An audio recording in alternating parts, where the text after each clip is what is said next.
उपचुनाव के नतीजे आपके सामने हैं। प्रधानमंत्री जी आज शायद किसी विवाह में शामिल हों, उनके चेहरे पे आज मुस्कान नहीं होगी, अच्छा नहीं लगता, लेकिन नहीं होगी, अब क्या कर सकते हैं। ये उपचुनाव जो 13 सीटों पर हुए, बहुत महत्वपूर्ण, हर उपचुनाव हर चुनाव महत्वपूर्ण होता है, बहुत महत्वपूर्ण चुनाव थे। दूसरी बार 1.5 महीने में, 1 महीने में समझ लीजिए, दूसरी बार भारतीय जनता पार्टी को देश की जनता मजबूती से कुछ संदेश देना चाहती है। लोकसभा चुनाव में संदेश बहुत स्पष्ट था, हुजूर इस कदर भी न इतरा के चलिए। अब 1 महीना हो गया, लोगों ने देखा रवैया में कोई फर्क नहीं है, अभी भी वही ऐंठ, वही घमंड, वही अहंकार। फिर से एक संदेश दिया। उत्तराखंड में हम दोनों सीटें जीत गए, बद्रीनाथ की भी और मंगलोर की भी। हिमाचल में एक थोपा हुआ चुनाव, निर्दलीय 3 विधायकों से इस्तीफा लिया गया, उनसे इस्तीफा करवाया गया, हमारी सरकार को अस्थिर करने का प्रयास किया गया और जनता का पैसा एक थोपे हुए चुनाव पर बर्बाद करवाया गया। आप लोग उसको ऑपरेशन लोटस कहते हो, मैं उसको ऑपरेशन कीचड़ कहता हूं। ऑपरेशन वोटर्स सबसे बड़ा होता है, सबसे मजबूत जवाब देता है। हिमाचल में देहरा विधानसभा क्षेत्र में, नालागढ़ में हमें जीत हासिल हुई। हमीरपुर हम हारे हैं, लेकिन ये तीनों सीटें ऐसी हैं जिसमें असेंबली इलेक्शन में, विधानसभा चुनाव में इंडिपेंडेंट्स जीते थे, कांग्रेस नहीं जीती थी। इस बार कांग्रेस ने 3 में से 2 जीत ली हैं। और अगर आप कुल मिलाकर 13 की 13 सीटों का आकलन करेंगे तो भारतीय जनता पार्टी को सिर्फ 2 मिली। अमरवाड़ा पे मैं आता हूं, जो मध्य प्रदेश का विधानसभा क्षेत्र है, जहां इतिहास में शायद पहली बार हुआ होगा कि काउंटिंग करते हुए अधिकारी लंच की ब्रेक लेते हैं, काउंटिंग रोक के। पूरा अमला, पूरा प्रशासन जुट जाता है कांग्रेस को हराने के लिए। जो व्यक्ति पिछला विधानसभा 25,000 से जीता, भाजपा में जाकर अब बड़ी मुश्किल से जीत पाया है, जनता देख रही है। इन तमाम विधानसभा क्षेत्रों के वोटर्स का हम कांग्रेस पार्टी की तरफ से हार्दिक धन्यवाद देते हैं उन्हें, कि उन्होंने सबक सिखाया उन लोगों को जो षड्यंत्र कर रहे थे संविधान को कमजोर करने का, संविधान को बदलने का, और चुनी हुई सरकारों को अस्थिर करने का जो षड्यंत्र रच रहे थे, उनको एक करारा जवाब आज जनता ने दिया है। सबसे पहले उनका धन्यवाद।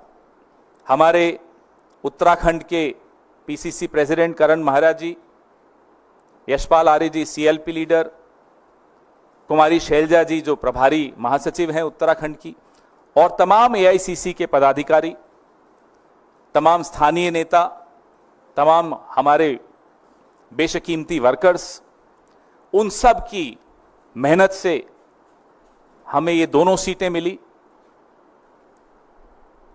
हिमाचल में पीसीसी प्रेसिडेंट प्रतिभा जी, हमारे सीएलपी लीडर सुखविंदर सिंह सुक्खू जी, हमारे प्रभारी महासचिव श्री राजीव शुक्ला जी और तमाम एआईसीसी के पदाधिकारी, वहां के स्थानीय नेता, हमारे वर्कर्स, उन सब ने मेहनत की, जी जोर से मेहनत की, और ये नतीजे आपके सामने हैं।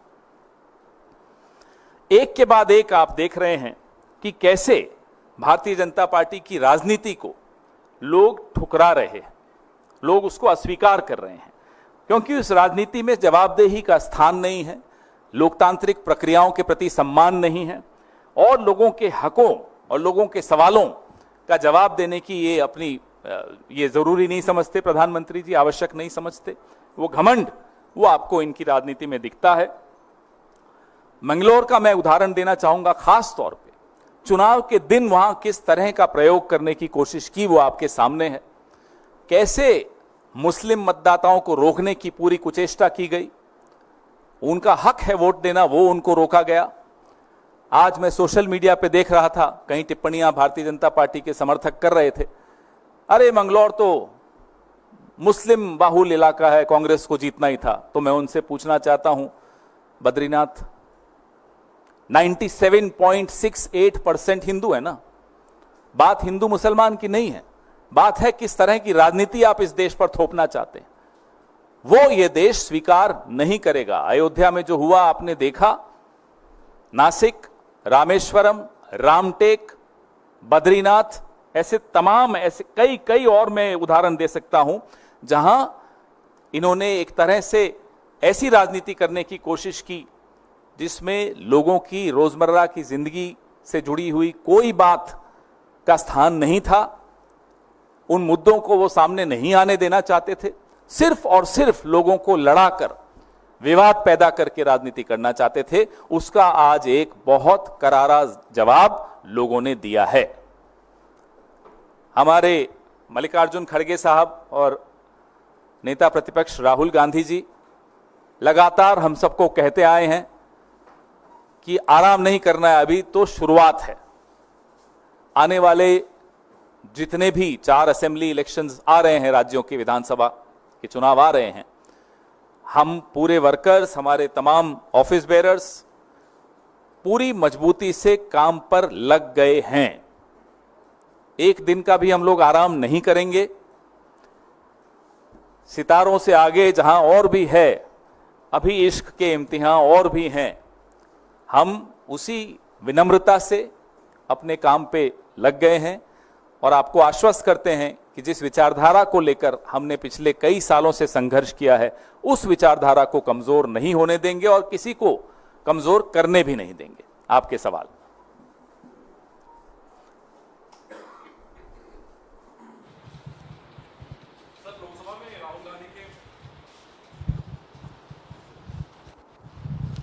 सर, 2 सवाल। एक तो जो उपचुनाव के नतीजे आए हैं, जिस तरह से बीजेपी ने राहुल गांधी को उनके बयान पर घेरने की कोशिश की कि उन्होंने हिंदुओं का अपमान किया, आपको लगता है कि उपचुनाव में कहीं ना कहीं जनता ने इस पर भी अपना एक जनादेश दिया है? लगातार जनता संदेश दे रही है।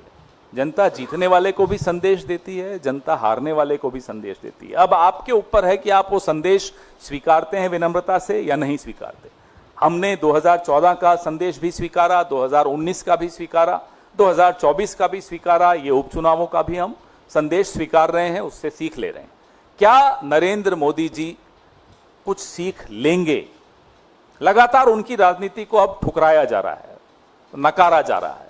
अब उनके हाथ में, वो लें तो लें, ना ले तो आने वाले चुनाव में और मालूम पड़ जाएगा। और सर, एक सवाल और है। आपके संगठन महासचिव, कांग्रेस के संगठन महासचिव केसी वेणुगोपाल ने एक सोशल मीडिया पर पोस्ट डाला है कि उनके फोन को हैक करने की कोशिश हुई है, उनको एप्पल की तरफ से ये सूचना दी गई है। ये कितना गंभीर मामला है सर, और इसको लेकर के आप लोग क्या कुछ कार्रवाई चाहते हैं? ये वेणुगोपाल जी के साथ पहली बार नहीं हो रहा, उनके साथ ये पहले भी करने की कोशिश की और ये लगातार प्रयास कर रहे हैं। राहुल जी के भी फोन पे एक बार आपको मालूम है हुआ था। हमारे कई नेताओं के फोन इस तरह से हैक करने की कोशिश की और एप्पल की तरफ से अधिकृत चेतावनी आई थी। अक्टूबर पिछले साल मेरे फोन पर भी। ये लगातार हम सबके साथ करने की ये कोशिश कर रहे हैं, लेकिन करते रहिए। आप 2024 में आपको मालूम पड़ गया, ये सब करने से कुछ नहीं मिलेगा। जनता देख रही है और भगवान देख रहे हैं। सत्यम शिवम सुंदरम। सर आप, हाँ माइक। हेलो। हाँ, सर, एक सवाल है उपचुनाव से जुड़ा हुआ। अभी उत्तर प्रदेश में भी उपचुनाव होंगे, विधानसभा के बहुत सीटें खाली हैं और राजस्थान में भी होने वाले हैं। दोनों जगह भारतीय जनता पार्टी की सरकार है और यूपी में तो बीजेपी की बड़ी हार हुई है, जहां से उम्मीदें नहीं थी उनको। तो वहां कांग्रेस का प्रोस्पेक्ट क्या देख रहे हैं? और राजस्थान में भी, यूपी के लिए स्पेसिफिक पूछना चाहूंगा कि क्योंकि वहां आप समाजवादी पार्टी के साथ अलायंस में हैं, तो कांग्रेस को कहां देख रहे हैं सीटों के मामले में? कितनी सीटों पे कांग्रेस लड़ सकती है वहां? अभी चुनाव घोषित हुए नहीं हैं, अभी बैठकों का सिलसिला शुरू होगा। कौन किस सीट पे लड़ेगा वो तय होगा, सब आपस में चर्चा करेंगे, उसके बाद इस निष्कर्ष पर तमाम पार्टियां पहुंचेंगी कि कौन सी पार्टी कौन सी सीट पर लड़ रही है, तब फिर चर्चा करेंगे। सर, दूसरा सवाल है, ऑल इंडिया मुस्लिम जमात के राष्ट्रीय अध्यक्ष मौलाना मुफ्ती साहबुद्दीन रजवी बरेलवी ने एक बयान दिया है कि सुप्रीम कोर्ट का विरोध नहीं करते, लेकिन मुस्लिम महिलाओं के अधिकारों से किसी को कोई हमदर्दी नहीं, सिर्फ महिलाओं की आड़ में शरीयत की तौहीन होती है। इससे भारत का मुसलमान चिंतित है।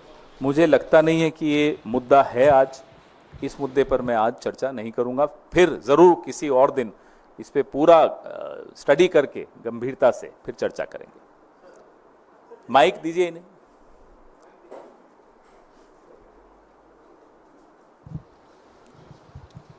सर, जिस तरीके से जम्मू कश्मीर में सर एलजी के पावर्स को बढ़ाया गया है, गवर्नर के पावर्स को बढ़ाया गया है, उसको कैसे देख रहे हैं सर? उसको लेकर के कई तरह की प्रतिक्रियाएं आ रही हैं। सीधी सीधी बात है, मांग क्या थी, जम्मू कश्मीर के लोगों की क्या मांग थी, विपक्ष की क्या मांग थी?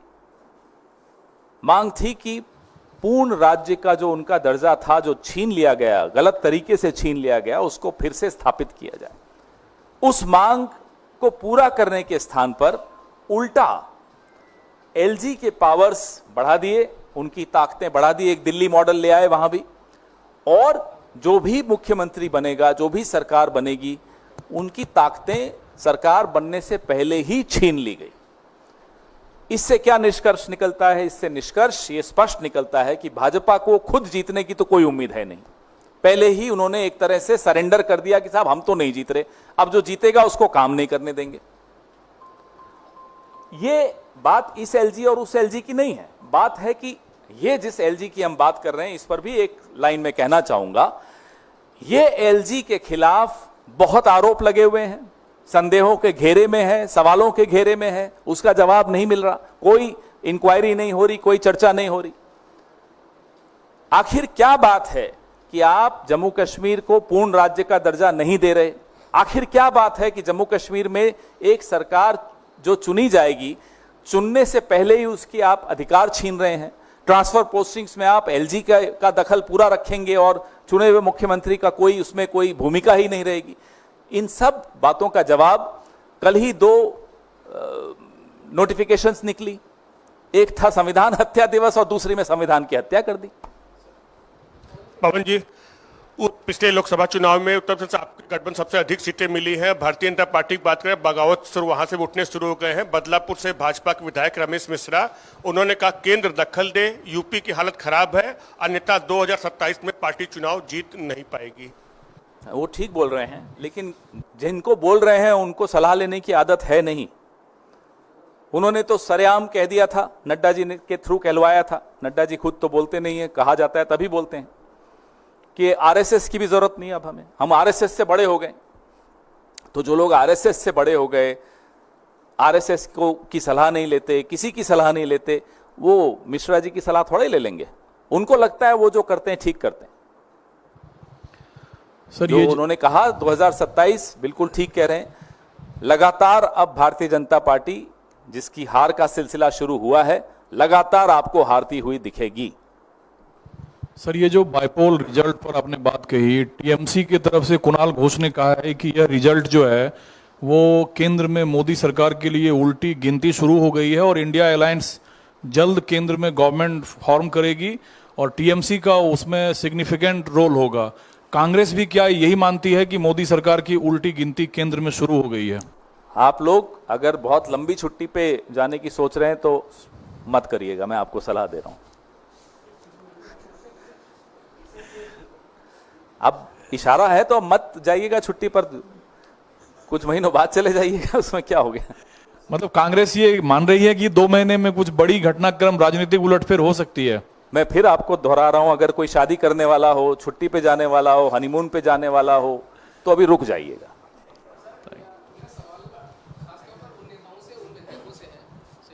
धन्यवाद। मेरा सवाल खासतौर पर उन नेताओं के लिए है और आपसे इसलिए पूछ रहा हूं कि कुछ कई साल पहले या कुछ दिनों पहले तक हम सुनते रहे कि अंतरात्मा की आवाज पे ऐसा किया, तो चाहे वो शीतल अंगुराल हो जलंधर वेस्ट से या फिर मुकुटमणि अधिकारी जो रानाघाट दक्षिण से लड़े, ऐसे दल बदल करने वाले नेताओं के लिए आप क्या कहना चाहेंगे? और दूसरा, हमने पिछली साल भी देखा कि सितंबर महीने में जब 6 राज्यों के 7 उपचुनाव हुए थे, जिसमें घोसी की सीट थी और धूपगढ़ी की सीट थी, उसमें भी नतीजे बीजेपी के फेवर में नहीं गए। देखिए, जिस तरह की जोड़-तोड़ की राजनीति पिछले 10 साल के इस दौर में हमने देखी है, इससे पहले बहुत कम ऐसी देखने को मिली। और इस राजनीति को लोग शायद अब नकार रहे हैं, ठुकरा रहे हैं। संदेश लेने वाला अगर संदेश ले ले तो शायद इस तरह की जोड़-तोड़ की राजनीति नहीं होगी। महाराष्ट्र में आपने देखा कैसे एक सरकार को गिराया गया, डिस्टेबलाइज किया गया, एजेंसियों का सहारा लेके किया गया, लोकसभा में उसका जवाब मिला, विधानसभा में और मजबूती से जवाब मिलने वाला है। तो ये जवाब लेने वाले को समझना है कि इस तरह की राजनीति पे अब विराम लगना चाहिए। माइक दीजिए।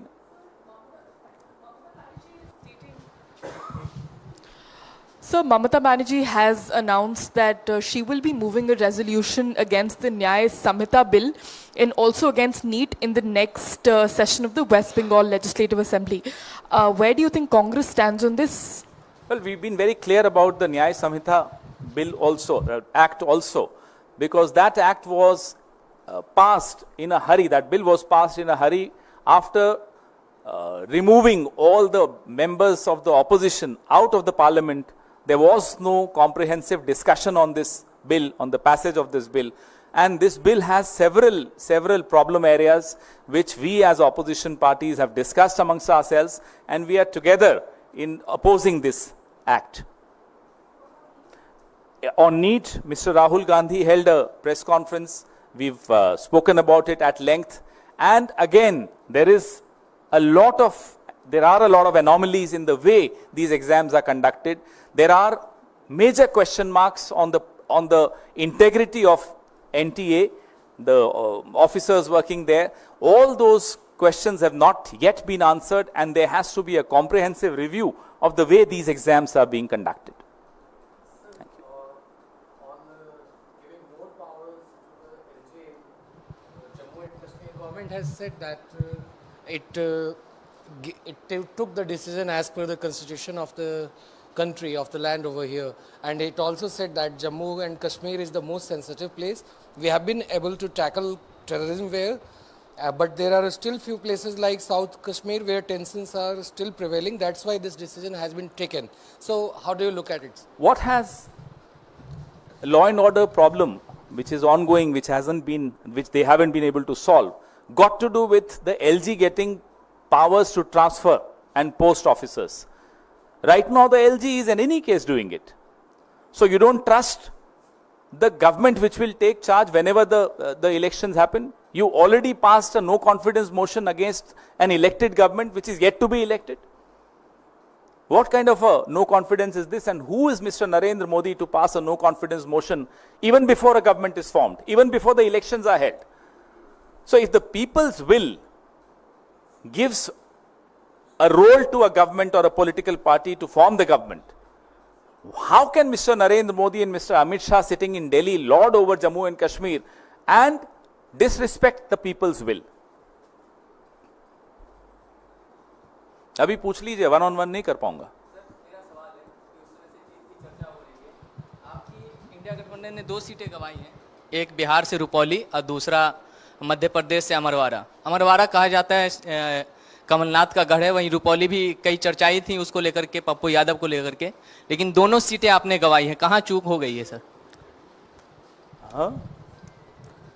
अमरवाड़ा के बारे में मैंने आपको पूरा अपनी प्रेस वार्ता में बताया कि किस तरह से आज गिनती के वक्त भी बहुत बड़े सवाल खड़े हुए, कैसे गिनती करने वाले अधिकारी लंच ब्रेक करके गिनती रोक के गए। बड़ा विरोध हमारे वर्कर्स ने किया, हमारे नेताओं ने किया वहाँ। रही बात बिहार की सीट की, वहाँ इंडिपेंडेंट जीता है, वहाँ न हम जीते न वो जीते, कोई और ही जीत गया, तो उस पर भी चर्चा करेंगे। धन्यवाद।